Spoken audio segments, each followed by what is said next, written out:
Magandang araw po sa bayan ni Juan. Magandang araw po sa buong Pilipinas. Taniman na naman po tayo kasi po tagulan ngayon. Ito po nakikita ninyo, mga halaman po namin na pinatanda ng panahon. Ito po yung mga sanga lang na pinatubo ko sa mga paso para lumaki yung mga katawan. So ngayon ho ay magre-repat po ako ng mga bonsai namin. Ito pong mga halaman na ito ay mga itinanim ko lang sa mga gilid ng garden namin. So ngayon pong buwan na ito, malaki na po sila at magaganda na po yung mga katawan. So lilinis muna po ako ng paso. So gumagamit po ako ng mga bato na parang adobe. Napupulot ko po yan sa mga buhangin, sa mga sapa dito sa lugar namin sa Bulacan. Ito pong bato na ito para pong adobe po to. Nag-a-absorb po yan ng tubig. Inilalagay ko po yan sa pinakailalim ng lupa para magkaroon po ng drainage. So nakikita nyo po. So nilagay ko po siya doon sa pinakailalim. Ito po, kaya po merong nakalagay na yero po yan sa gilid kasi tinambakan ko po ng lupa yung sanga na yan para tumaas po at lumaki yung katawan nila na nakalubog. Para pagtanggal ko ay makikita nyo na lumaki po yung sanga niya. Para na siyang matandang puno. Ito po ay kinating ko po sa mga matatanda kong alaga rito na halaman. So may isang taon na rin siyang nakalagay dyan sa paso. So iriripat ko po siya. Ganyan po ginagawa ko. Tinatanggal ko po yung matabang lupa na yan. Yung matabang lupa po na yan, pinaghalong buhangin po yan, tsaka lupang bukid po. Ayaw po kasi ng bonsai ng mga malalagkit. Ang gusto po nila yung buwaghag, para po yung hangin nakakapasok po sa ilalim. Pag mababaw po yung paso natin, katulad yan, gumagamit po ako ng kawa. Yung kawa na paso na yan, mababaw lang po yan. Para tumaas po yung lupa niyan, pinapalibutan ko po ng yero yan, kaya tumataas po yung lupa at yung pinakakatawan ng halaman na napili ninyo na gusto nyong gawing bonsai, mapapataba nyo po sa paraan na yan. So tingnan ninyo po, kaya kakayurin ko muna yan. Madali lang po yan, simple lang. Kaya pag mga may cuttings kayo ng mga puno o halaman, piliin nyo po at itanim po sa mga gilid-gilid lang, no, para tumubo. So i-repress po natin siya.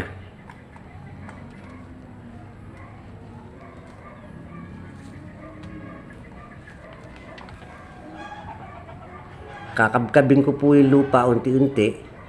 Nakita nyo po, unti-unti kasi marami na po siyang mga ugat.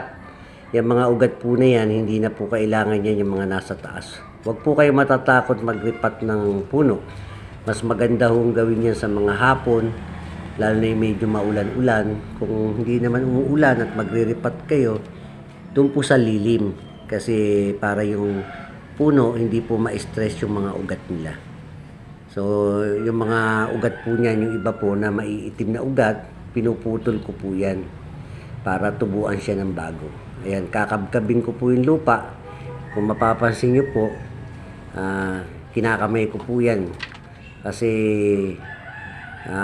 malinis naman po yung lupa niyan kasi pino po, no? Tatanggalin ko po yan. Chinecheck ko po yung ilalim niyan kung may mga pungus, yung mga insekto.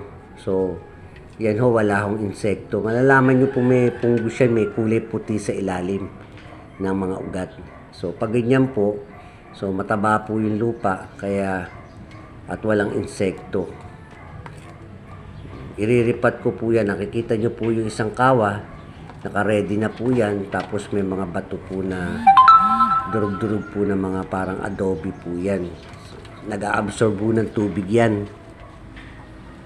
Ganyan po gagawin nyo.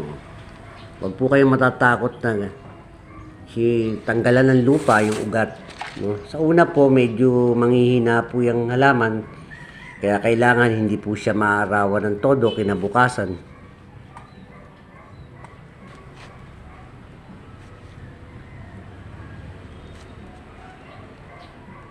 Yan, na-exercise pa po tayo. Habang ginagawa po natin yan, na-exercise po tayo. Lalo na kung may mga edad po tayo. Kita nyo po, buong buo po yan. May korte na ho yan. Sa susunod naman po, lalagyan ko yan ng alambre. No, aalambrehan ko po yan para kortihan siya ayon sa gusto kong itsura. So, nakita nyo po, lumutang na po yung pinaka katawan niya. Nakita nyo yung katawan niya, yan o. Malaki na yung katawan niya. Kaya po lumaki ang katawan na yan dahil inilubog ko po yan sa lupa. Isa lang sanga po yan. Sanga lang po yan na itinanim ng misis ko. 10 buwan na ho ang nakakalipas. Itinanim niya ho yan. Tapos inilubog ko po ng malalim sa lupa. Yung paraan po kasi ng paglulubog sa lupa, nagpapalaki po yun ng pinaka katawan ng puno. Ngayon, pag medyo tumaba na po yung sanga, tatanggalin nyo naman po yung lupa para lumutang po yung katawan niya. At yung katawan niya, doon natin makikita na isa na siyang parang matandang puno. Parang matandang puno. Kaya, ganyan po ang gagawin ninyo, no? Yan, pagpagin. Yan pong halaman na yan ay hindi masyadong, wala pong insekto. Wala po siyang mga puti-puti sa ilalim. At mataba po yung kanyang mga ugat. So yung mga ugat po na hindi po kailangan sa ibabaw, kailangan po makikita natin na para po siyang matandang puno. Karaniwan po ng bonsai ay ganun. So kung makikita nyo po yung dahon niya, lahat po nakatayo yung mga branches. Kasi hindi ko pa ho yan na kakarb o hindi ko pa nabebend po yan ng alambre. So ginagamitan ko po yan ng alambre o kaya po aluminium wire. No? Sa susunod na video ko po, pag naripat ko na po lahat ng mga bonsai ko, ay gagawaan ko naman, ipakikita ko naman sa inyo kung paano ko nilalagyan ng alambre yan. Ayan po, kita nyo po. Buo na po, bali 3 puno po yan. So, ilalagay nyo po sa pinakagitna ng paso. Ngayon, para lumabas po yung katawan, hugasan po ninyo ng tubig. No? Hugasan nyo po ng tubig.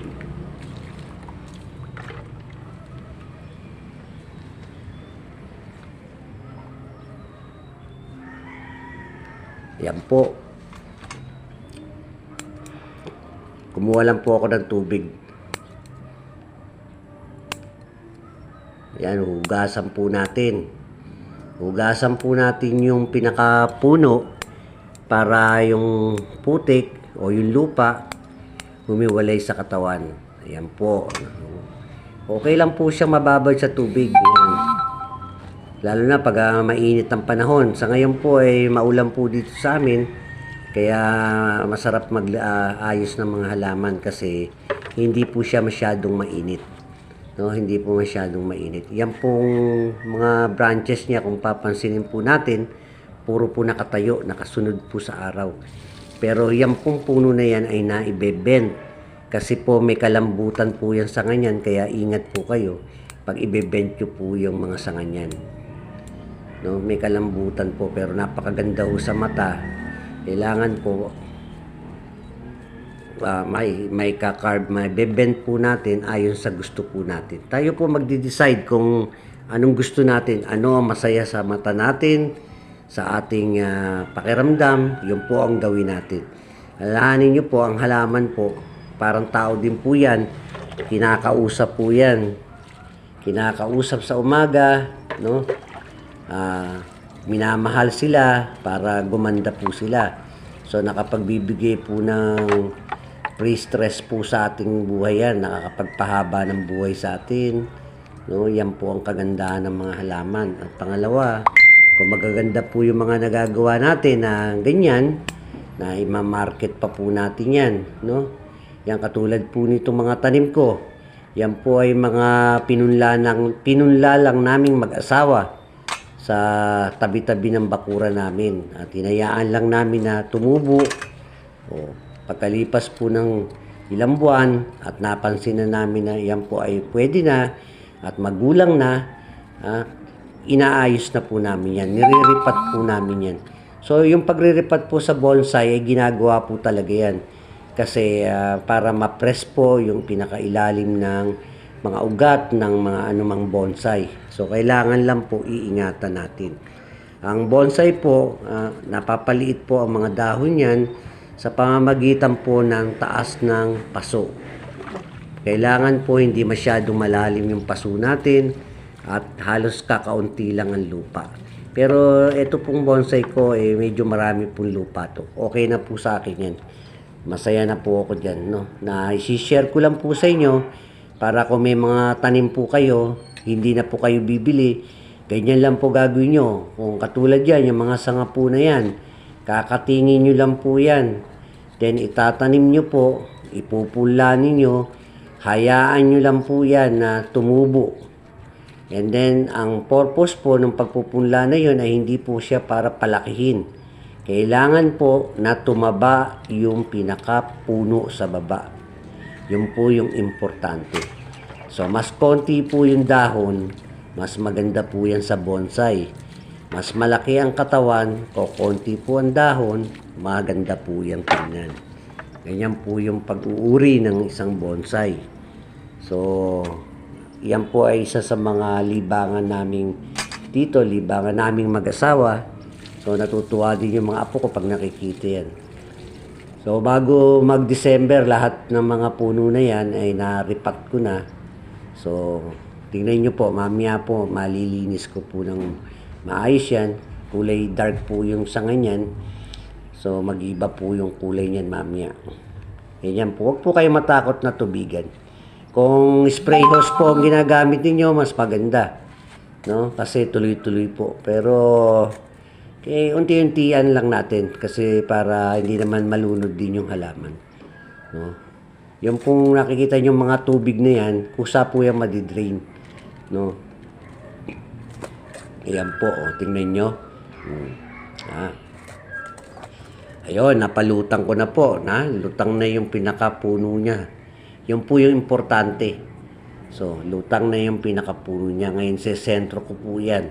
Hindi ko na kailangan lagyan ng alambre pa yan. Kasi mga 1 linggo lang po, kakapit na yun dyan sa paso namin. No? Malapad po yung ugat niya. Ipopwesto ko muna po yan. Katulad niya, linalagyan ko na po ng karagdagan lupa. No? Yan. Yung lupa niya po, kung wala pong mga insekto, yung mga lupa na pinanggalingan niya, pwede po nating ibalik yun. No? Pero ito po, hindi po siya nagkaka-insekto kasi bago ko po siya itinanim dyan, pinili ko po yung maayos na lupa. At kasi pag may insekto po sa ilalim yan, yung parang mga puti-puti, mabagal po ang paglaki niyan.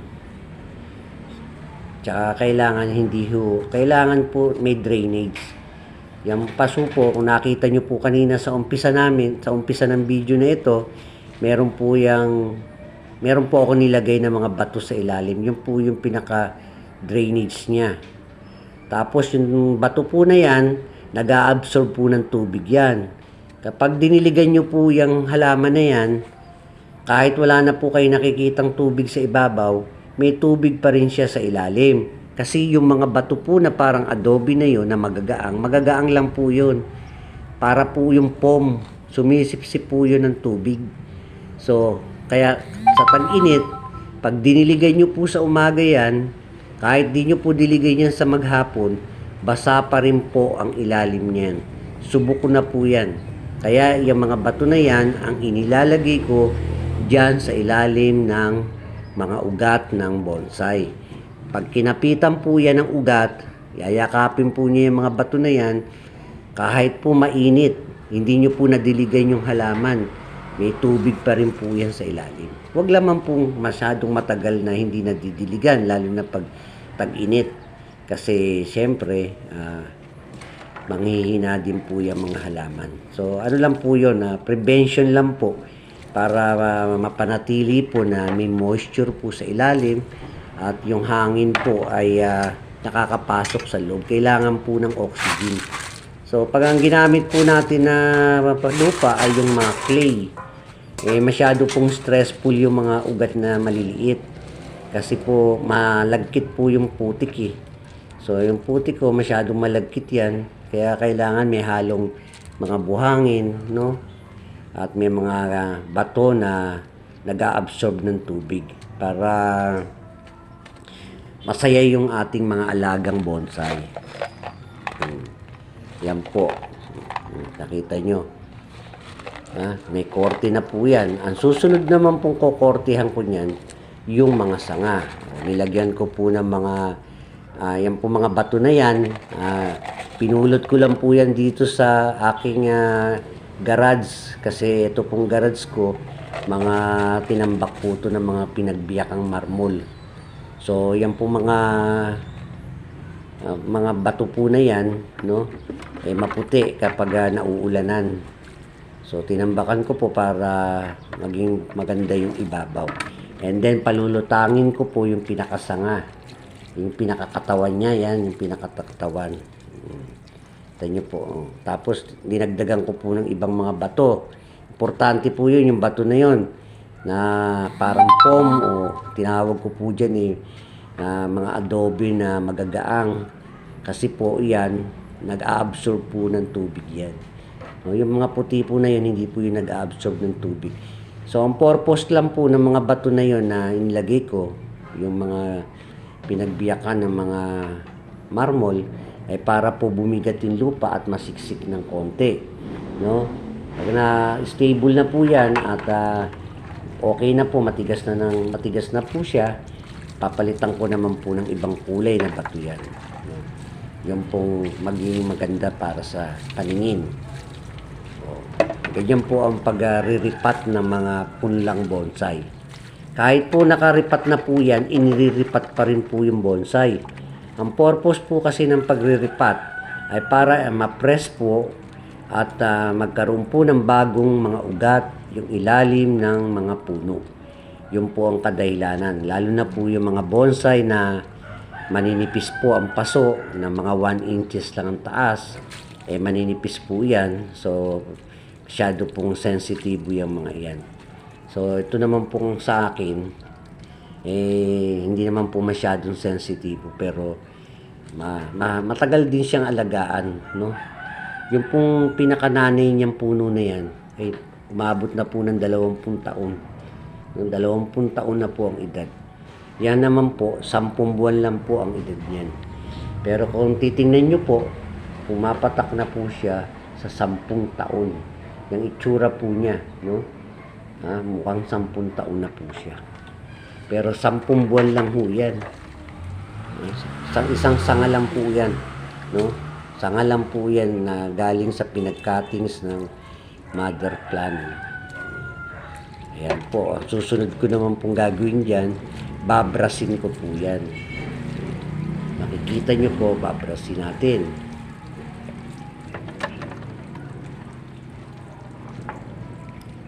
Yan o, di ba? Ganda na sa mata.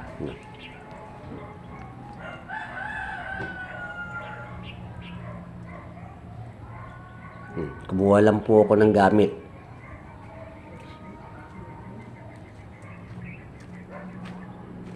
Yan.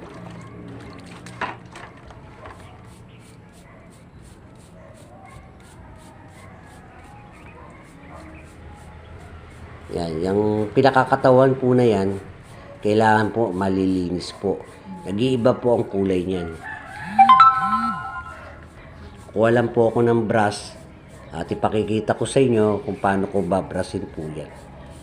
Kasi galing po yan sa pagkakalubog sa lupa. Kung napanood nyo po yung umpisa nito, nakabaon po sa lupa yan. Kaya hindi po nakikita. Ngayon po, kita na. Ito po, babrasin po natin yan. Babrasin nyo po yung puno. Kasi yung puno po na nakalubog sa lupa, kulay itim po yan. Akala nyo po ay bulok na. Pero kapag binaras nyo po yan, lalabas po yung kulay niyan. No? Brasin nyo po ng brasin hanggang matanggal yung mga lumot. No? Lalabas po yung natural na kulay ng puno. At gustong gusto po ng bonsai yan. Para din po tao yan. Kapag naliligo po tayo, napepreskuhan po tayo, ganyan din po yung mga halaman. Lalo na yung mga puno na ginagawa nating bonsai, kailangan po babrasin po yan. Yan. Yung iba po ginagamit spray, no? Huwag lang masyado yung lalakasan kasi mababalatan naman. So, kasi malambot po yan, yung mga katawan niya. Yan. Babrasin po. Lalabas po yung kulay niyan. Ang kulay po niyan ma-brown-brown na maputi-puti na maberde.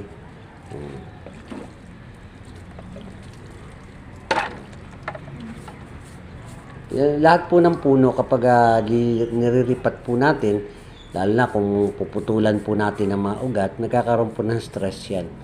Kaya ayaw po nila nung masyado silang nagagalaw. Kaya katulad po niyan, niripat ko po.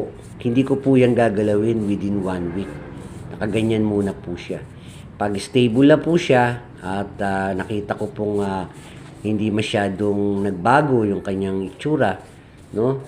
Tsaka ko naman po yan lalagyan ng fertilizer. Ang fertilizer ko pong ginagamit yan ay complete. Kasi yung complete po, slowly po na nalulusaw yun at kompleto na po yun sa kanyang pangangailangan, no? Tsaka ko naman po yan aalambrehan, no? Mag-aalambre lang po ako kapag ang puno ay stable na. Hanggang hindi pa po siya stable at medyo gumagalaw pa sa paso, pangalawa hindi pa masyadong nagkakaroon ng bagong dahon, hindi ko muna po siya aalambrehan, no? Kailangan munang may stable siya dyan sa bago niyang nilipatan kasi yung pong katawan niya lumutang po, no? Nabawasan din po siya ng ugat, so kailangan magkaroon siya ng mga bagong ugat. Bilis lang po yan magkaugat, no? Nasa pag-aalaga po yan, lalo kung magagaang ang kamay natin, mga kasabihan po, may mabigat ang kamay, may magaang ang kamay. Pero lahat po ng tao, pag gusto po nila yung ginagawa nila, wala pong mahirap dyan, no? Wala pong mahirap. Lalo na po yung mga lolo at lola. Maganda pong maganda pong libangan sa inyo yan. Kahit po maliit lang ang bakuran ninyo, kung meron kayong mga space dyan, kahit maliit na puno, matutuwa po kayo, no? Pag gagawin nyo po yan. Pipili lang po kayo ng magandang puno na pwedeng gawing bonsai, no? Pwedeng gawing bonsai. Ayan po, no? Nag-iiba na ang kulay niyan.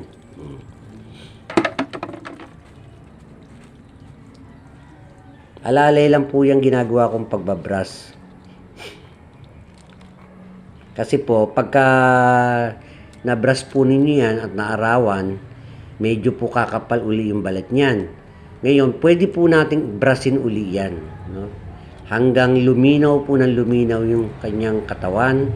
And then, habang lumilinaw po yung katawan niya, no, napapalitan naman po ng bagong balat. So, nagmumukha pong matanda yung puno. Tapos nawawala yung mga dumi. Yan. Lalo na pag i-bend nyo yung ganyang puno, lagi pong pababa. Nakikita po nyo yung mga sanga na yan. Lagi pong pababa. Bababa nyo po. Kaya kailangan po gagamit po ng alambre po, yung aluminum na alambre. Matibay po yun, tsaka hindi po bumabalik. Pag normal na alambre lang po ang gagamitin natin, yung mga sasampayan, pag nilagay nyo po ng alambre yan, babalik po. Kailangan po yung matigas na nabibend, no? Para, ayan, tanggalin ko po yung mga excess na sanga, yung hindi po kailangan. Sa bonsai po, kailangan ang mga dahon po ay nakatihaya po sa itaas. Hindi po kailangan yung mga dahon ay nasa ilalim. Kailangan po walang dahon na nakababa sa ilalim o nakatungo sa lupa. Lahat po kailangan nakaharap sa ibabaw. Ganun po ang paggagawa ng mga bonsai. At yan po ay hindi mahirap gawin. Kaya pong gawin yan. Wala pong mabigat na panuntunan sa mga bagay na yan. Kahit po sino makakagawa. At Depende po yan kung ano po yung naiisip ninyo na pwede ninyong gawin sa isang puno. No, mapapaganda nyo po yung itsura niya, yung aura niya. Ayan po, tinan nyo, lumiwanag na po. No? Lumiwanag na po yung sanga. Yung maliwanag na, babrasin ko pa ho. Ayan. Ganyan po talaga ginagawa namin pag umuulan kasi maganda po mag-repat ng mga halaman kapag ho umuulan. Huwag naman po yung bumabagyo. Pag bumabagyo naman ho, meron naman po akong silungan. Kinukuha ko po yan sa garden namin, dinadala ko po yan dun sa hindi umuulan, doon ko po yan inaayos. And then ilalabas ko lang po yan paarawan pagkalipas ng mga 2 days para hindi naman po sila mabigla. Sa umaga po, yung araw po sa umaga ay gustong-gusto po ng mga halaman yan, lalo na yung mga niripat na bonsai. Pero pagdadating po ng tanghali, mga niripat po, iwasan po natin na maarawan ng todo. Kung wala naman pong space na at talagang naarawan, panatilihin po natin na may moist po yung kanyang lupa. Kasi under stress pa po yung mga ugat nun eh. Lalo na kung niripat po natin to. Yan po, ito nyo. Babrasin nyo po yan. No? Alalay lang ho ginagawa kong pagbabras kasi may pakiramdam din po yung mga puno. No? Para hindi po sila magtatampo. Totoo po yan. Yan po mga puno ay mga sensitive po yan. Pag inaalagaan mo po sila, nagbibigay sila ng swerte sa buhay natin. Lumalakas po tayo. Nagkakaroon po tayo ng bagong pananaw. So, napakahalaga po nung kahit na may ginagawa po yung mga may edad na po, yung mga lola at lolo na laging nasa bahay. So, napakahalaga po na may nagagawa po tayo na mga bago na makikita ng pamilya natin, mga apo natin, mga kamag-anak o kaibigan. So, malahalaga po yun. Yung isang araw po, sa araw-araw na buhay po natin, ay may nagagawa po tayo. Variety po kasi yung mga ginagawa ko eh. O pag ayaw ko na magluto, yan naman po ang aking inaatupag. Lalo na ngayon, magdi-December na. Gusto ko po makita yung aking mga halaman na maayos bago matapos po ang taon. Matagal na naman bago yun magalaw. Yan, tingnan nyo po. Yan, paikutin ko. Yan, nakita nyo. Yan, kung papansinin nyo, nakataas po yung mga sanga niyan. Ibababa ko po yung mga sanga na yan sa susunod na mga video ko. Yan naman yung paglalagay ng alambre sa mga sanga. No? Kasi yan po ay galing sa pagkakapula. Nakita nyo po yung bato na yan. Yung volcanic stone po yan eh. So, nabibili naman po yung mga volcanic stone sa mga garden store. No? Pero, tandaan nyo po, ang mga pinandidesign po dyan sa mga bonsai, karaniwan po dyan ay pinupulot po yung mga bato. Kung ayaw naman ninyong mamulot, pwede nyo pong bilhin yan sa mga garden store. Natitinda po sila. Yan, babrasin po nyo yan. Yan. Kita nyo po. Nakaporma na po yan. Ganyan po. So, isang puno po siya na nakasandal sa dalawang malaking volcanic rock. So, yan yung gusto kong mangyari dyan sa puno na yan. So, ibebend ko po yan. Yung mga sanga na yan, ibebend ko po yan, bababa po yan. Kaya, magmimistula po yung matandang puno sa susunod po na mga video ko. Pagkatapos ko na po, iripat yung mga tanim na yan.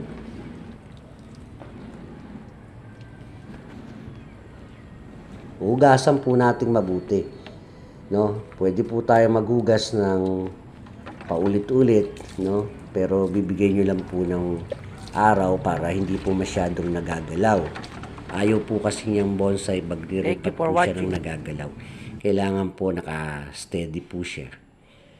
Para kung merong mga ugat na sumisibol, mga bata pa, hindi po yun maputol.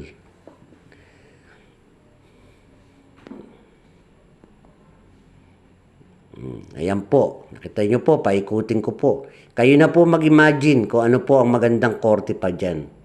No? Marami pa ho akong magagawa dyan sa susunod kong mga video. Kaya, kukortihan ko po yan. No? Ibebend ko po yung mga sanga niya. Maraming salamat.